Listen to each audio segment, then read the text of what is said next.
Thank you for tuning in to Inside Taiwan. I'm Melvin Tan. To welcome the record 6 millionth visitor to Taiwan this year, Tourism Bureau workers camped out at various airports around the island on the 28th. In the end, a female South Korean tourist at Taoyuan International Airport was confirmed as the lucky winner and presented with 60 gifts. This South Korean tourist surnamed Kim flew from Incheon International Airport to Taoyuan International Airport on the 28th. Upon landing in Taiwan, she was officially confirmed as the 6 millionth tourist of the year. Her family was extremely excited to hear the news, and she received a special welcome ceremony from Tourism Bureau workers. Kim was also presented with 60 gifts, including souvenirs, train tickets, and amusement park tickets.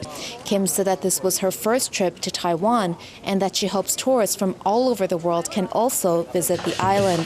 Tourist arrivals have set new records this year despite various setbacks, including Japan's Tohoku earthquake and Taiwan's plasticizer scandal. However, 2011 was the first year in history when tourist arrivals exceeded 6 million, and the Tourism Bureau has set a target of 6.6 million tourists for 2012. It also hopes that Taiwan can achieve a goal of 10 million tourist arrivals within 5 years. DPP presidential candidate Tsai Ing-wen went to Shuitou Dock that operates the Mini 3 Links during her visit in Jinmen. Tsai said the Mini 3 Links policy was developed during her term as Minister of Mainland Affairs Council and that laid out the fundamental basis for normalization of cross-strait relations. Tsai also stressed that if elected, she would continue to negotiate with China in a stable and practical attitude. DPP presidential candidate Tsai Ing-wen, who once did a trial program of Mini 3 Links during her turn as Minister of Mainland Affairs Council, returned to the Shuitou Dock in Kinmen for a visit. Tsai said the current close economic and trade ties between Taiwan and China were based on the foundation laid out during the DPP administration. If elected, she would build a consensus of Taiwan through a democratic process and advance the cross-strait relations with goodwill. Commenting on Ma's remark of no military force and a more systematic framework, Tsai criticized that Ma got mixed up with the directions. In terms of the insufficient water resource in Kinmen, Tsai promised to establish a system to solve the problem. During her visit, she went to the Tsai Ancestral Hall for an event to worship ancestors. The presidential candidate was warmly welcomed by members of the Tsai family clan.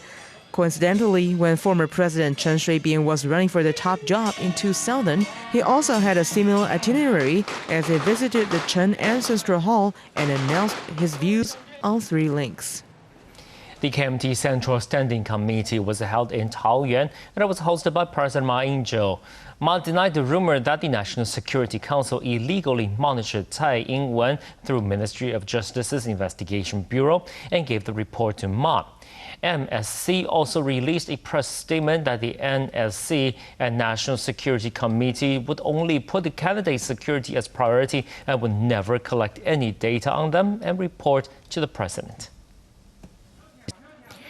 As the presidential election is only a few weeks away, the Pan-Blue camp wanted to secure its votes in Taoyuan, Hsinchu, and Miaoli areas by holding its Central Standing Committee there.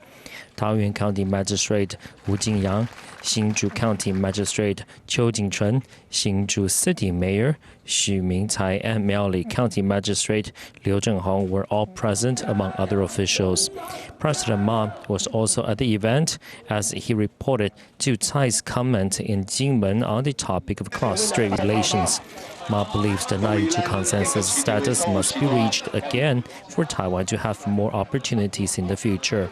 Ma also pointed out that during the past 3 years, U.S. President Obama and former President Bush all acknowledged the achievement in cross-strait peace condition. As to the rumor that some media is saying that Ma was using the resources of National Security Council to obtain Tsai Ing-wen's itineraries and those she is planning on meeting, Ma denied such behavior. As the countdown to the election begins, Ma is actively going into different parts of the society to close the gap between him and the public, asking the whole party to work together for the victory. During the Straits Exchange Foundation's year-end press conference, SCF Chairman P.K. Zhang and Secretary General Gao Kuliang discussed the government's achievements in strengthening cross-strait relations and reiterated the existence of the 1992 consensus. And according to Gao, the Taiwan consensus and 1992 consensus can coexist, but time should not be wasted on trying to reconcile content. Gao further noted that DPP presidential candidate Tsai Ing-wen's Taiwan consensus is nothing more than a blank check. During the Straits Exchange Foundation's year-end press conference, SCF Chairman P.K. Zhang discussed the government's achievements in strengthening cross-strait relations and reiterated that the 1992 consensus is the foundation of numerous cross-strait agreements. Furthermore, the spirit of putting aside disputes and seeking common ground while reserving differences cannot be overlooked. Zhang compared cross-strait relations to a marriage, saying that mutual trust, rather than a marriage certificate, is what ensures a happy marriage. In regards to DPP presidential candidate Tsai Ing-wen's claims that cross-strait progress would not be decimated if she is elected, SCF Secretary General Gao Konglian said that the 1992 consensus exists whether Tsai likes it or not, and that her Taiwan consensus is nothing more than a blank check.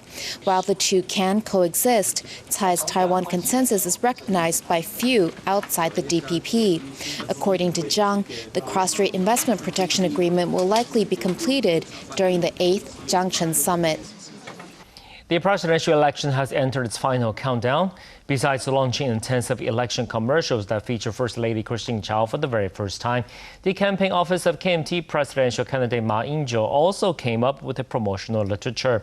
But the material caused controversy as one of the people who endorsed Ma's candidacy is Control Yuan member Huang Huangxiong, whose position requires him to exercise duties independently and without bias.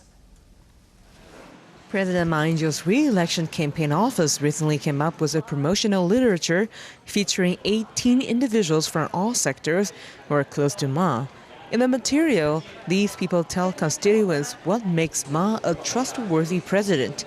But in the chapter of being genuine, the one who endorses Ma's candidacy is Control Yuan member Huang Huangxiong, who is expected and required to exercise his duties independently and unbiasedly. Huang's appearance in the material drew controversy. In his defense, Huang said the remark was made in an occasion to honor late Taiwanese democracy pioneer Jiang Weishui. The campaign office citation of his words in the brochure has nothing to do with the politics or the election.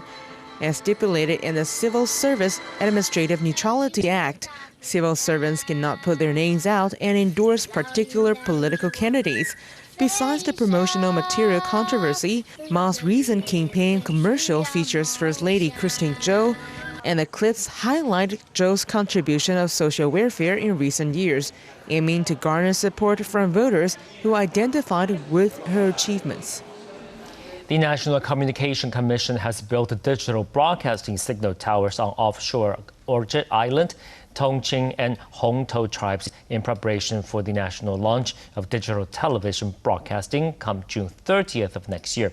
An activation of the tower ceremony was recently held.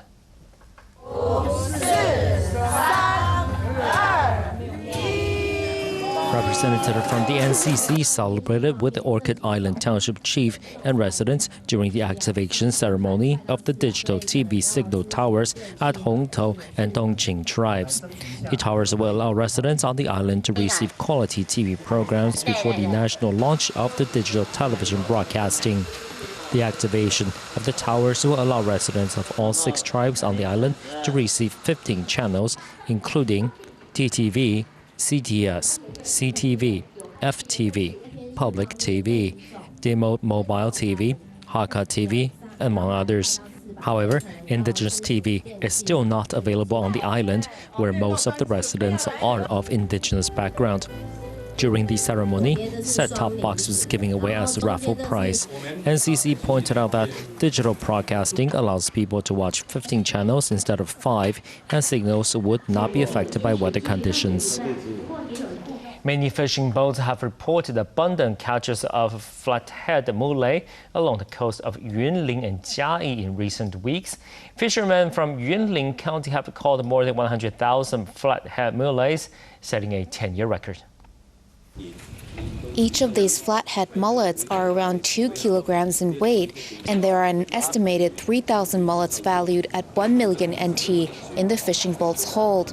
Fishermen say that flathead mullets have been caught in abundance along the coast of Yunlin and Jiayi in recent weeks due to cold spells before and after the winter solstice. Taiwan's flathead mullet catch has plummeted in recent years due to global warming and competition from Chinese fishing crews.